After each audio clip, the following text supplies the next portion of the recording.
All right, here's chapter 7 of Tolliver's Secret. Again, I'm going to read it out loud.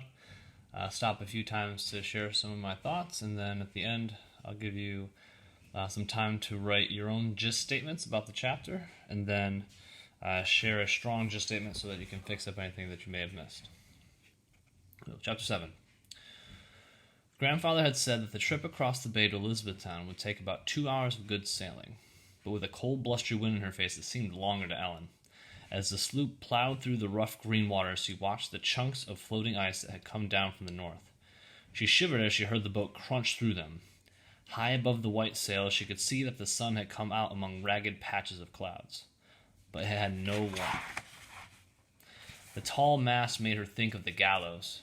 She had walked past the gallows in New York, holding fast to her grandfather's hands as she stared at it. Thieves and murderers were hanged there, and spies also, she now knew. Ezra had gone to a hanging once. Her father had been so angry he whipped him for it, just for looking. No son of his could gape at a hanging, father had said. Only grown-ups could do that, Ellen thought. And now his daughter might be part of a hanging, if the officer found she was a spy. Her imagination ran wild and shivers went down her back. Of course, she could pretend to be surprised when they found the snuff box, but they'd still find out about grandfather, and they'd hang him as a spy. The British officers would take over his house, and what would she and her mother do then? The thought of it, tears came to Ellen's eyes. Higgins must have been watching her because he said, "What's a boy like you crying about?" "I'm not crying," Ellen muttered. "It's the cold wind in my eyes." He patted her arm. "I'm right sorry we got you on this boat," he said, "but you'll get yourself home all right. All you Yankees are plucky." "Plucky?" scoffed Dow. "Just plain fools, foolish enough to fight the king. And in winter yet," he growled. "Back home no army fights in winter." He put out his hands and rubbed his red ears. "Zounds," cried Higgins. "This war will be over in no time." A smile spread over his gloomy face. "And we'll be going home. Why, it's bound to be over soon. They can't hold out much longer. We took 3,000 prisoners when we took Fort Washington up there on Hudson's River." "And 150 cannon," Dow reminded him, "when we took Fort Lee on the Jersey side. Sent them running like rabbits over to Pennsylvania. A ragtag army," Dow laughed. "Huh! Some have hunting jackets with fringe like Indians. Some have farmer's smocks. Any old thing, all marching together. I've been soldiering all over Europe, and I never saw an army look like that." "They're sharpshooters, though," Higgins said seriously. "You know what?" said Dow. "They got only a band of cloth on the sleeve to show what regiment they're in." He guffawed and slapped his knee. "They can shoot, though," Higgins said again, gloomily. "Oh, they can shoot all right," said Dow, "when they ain't running away, like at Kip's Bay." Ellen remembered hearing talk about Kip's Bay. The Patriot soldiers had turned tail and run away. No one could believe it. Dow gave her a nudge. "We never saw nothing but their backs. They're all a bunch of cowards." "No," Ellen protested. "They are not cowards." Dow peered at her. You know what? You're mighty pretty for a boy. Almost as pretty as a girl." "I am not." Ellen ducked her head to hide her alarm. "But they are not cowards," she said stubbornly. Now, I know that it's brave of her to stand up for her father and brother like that, but they are dangerous words. If she gets caught, she could be in big trouble.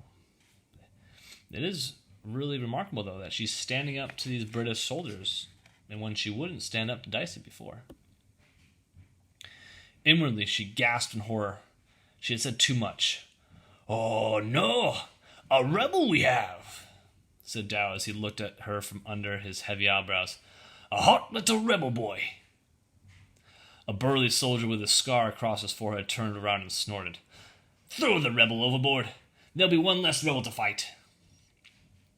Ellen tightened her arms around the bundle inside her jacket and ducked her head to make herself as small as possible. She felt as cold as an icicle, and yet her face was damp with sweat.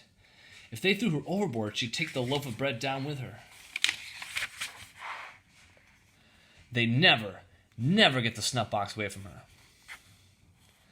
I think this shows that she's really determined to be successful on her mission. Higgins threw back his head and started to sing in a loud, twangy voice. Come all, you soldiers, bold, lend an ear, lend an ear. Immediately the men around him sang out a loud refrain. Lend an ear, lend an ear. Higgins sang the next line. Come all, you soldiers, bold, lend an ear. And the men boomed back the refrain. Lend an ear, lend an ear. Higgins sang verse after verse, and the men joined in the refrain. Ellen was glad because it took their minds off her. Yeah, when this happened, I was wondering why Higgins would do this, but Higgins, he's the nice soldier that Ellen reminds him of his son. So I think he's actually trying to distract the other soldiers away from drawing their attention to Ellen. By the time they had sung Hearts of Oak and Old King Cole, she felt more relaxed.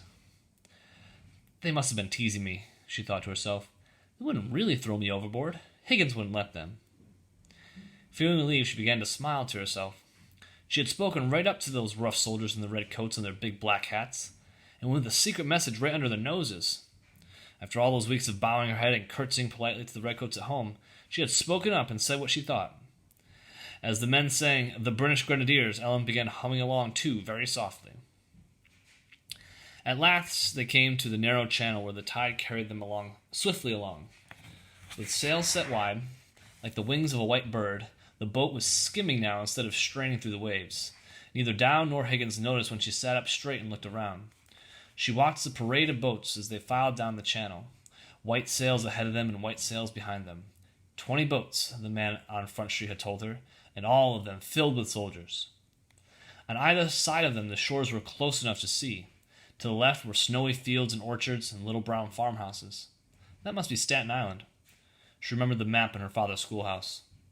Once, Ezra had explained the map of Long Island and New York Bay and all the colonies along the shore. Her father had shrugged his shoulders and said that a little girl didn't need to know things like that, unless she was going to be a peddler, and he certainly didn't mean to have a peddler for a daughter. He didn't know he'd have a spy for a daughter, Ellen said to herself. She was glad that her brother had explained the map to her, for it was easy to guess that this swampy land on the right, with all the pine trees, would be New Jersey, and the end of her journey. Soon she'd be jumping off the boat and racing for the Jolly Fox Tavern. She'd be safe inside with her father's friends. The thought of it, she could feel the load of worry rise up from her shoulders and float away. She felt so happy and relieved she started humming to herself. What's amiss with you? Dow growled at her. Ellen shrank back. She didn't want any trouble with Dow. You scare the boy, Higgins spoke up sharply. He didn't ask to come along, did he? What's he afraid of? Dow asked. Me? Are you afraid of me, boy? No, said Ellen quickly. It wasn't true. She really was scared of him, and she wished he would leave her alone. But Dow kept staring at her, and she had to drop her eyes. Well, maybe a little, she confessed. A big chap like you shouldn't be afraid of anything, sneered Dow. Talk right back to him, Tolliver. Higgins' face was red, and his black stubble of beard looked dark across his chin. I can't, said Ellen without looking up. Why? Dow made his eyes look round and innocent. I'm as gentle as a morn in May. Higgins snorted. For a long time he sat staring off at the clouds in the sky. At last he said to Ellen, When I was a boy, I had a brother who pestered me like that. I had to learn to talk back to him. The funny thing was, when he saw I wasn't afraid of him, he didn't bother me anymore. He turned and smiled. Bullies are like that. Ellen remembered Dicey and the way she had bawled when the Brinkercroft boys washed her face with snow. Dicey's boldness seemed to collapse all at once like one of those balloons made of pig's bladder when the air is let out. After a long silence, she said, Are you ever afraid of anything now, Mr. Higgins? Dow overheard her and laughed loudly. I'm never afraid of anything, he boasted. The soldier with the scar across his forehead turned around again and hooted. Ha! Never? What about white plains? Dow's face flushed red with anger. Never! He snapped. Yeah, shouted the other redcoats around him. It's Ellen, and I think that's Higgin, and probably Dow. Higgins did not answer her question right away. At last he leaned down and said in a low voice that only she could hear, "Well, son, I'll answer you true as I would answer my own son back home. Sometimes." He nodded his head. "Sometimes I am afraid, as many men are. Being afraid is nothing to be ashamed of." He threw a sidelong glance at her. "But when something has to be done," he said firmly, "don't wonder about being afraid. If it's important to you, do the best you can." Thought this was really interesting, because this is really good advice, but it's coming from her enemy. It's interesting that they both think they're doing what is right. They're standing up for what they believe in. And they just happen to be on opposite sides of the war, believe different things. Let's keep going. Ellen stared up at the white sails. This trip was important. At first it had been important to her because it was very important to Grandfather. But now she had seen the British soldiers with their guns and bayonets, hundreds of them, going to fight the Patriots' army. Now she was eager to help General Washington. Now she was glad to be part of the chain of people who wanted the Patriots to win and would get information to him. Important information, her grandfather had said. She was impatient to get to the Jolly Fox Tavern and deliver the loaf of bread. At last she could see on the right the church spires and the frosty roofs of a town white against the pine trees. Some of the houses and taverns were built on the street that ran along the waterfront and some on top of the bluff behind them. Everywhere the lines of marching men looked like busy ants on an anthill. As the boat came closer, she strained her eyes to see a sign of the Jolly Fox Tavern. "I hope the Shannons have a crackling fire and a hot meat pie," Ellen thought. With sails flapping noisily, their boat headed toward a dock and glided in for a landing. Ropes were tossed to the dockhands who waited to pull them in. "All ashore!" shouted the officer in the stern, "and step smartly!" The men stood up and stretched. Ellen was glad the officer could not see her. She quickly scrambled up on the dock, and when she was well out of Dow's reach, she turned and grinned at him. "Goodbye, Mr. Dow," she cried happily. "Hold your tongue," growled Dow. "Goodbye, Mr. Higgins," she called to him. "I'll remember the things you told me." "I'll remember you, Tolliver." Ellen's brown eyes were sparkling and her cheeks were red as winter apples. She slipped the blue bundle out of her jacket and swung it jauntily around her head as she turned to run. Dow grunted. "Pert little beggar," he said to Higgins. "Too pretty for a boy, to my mind."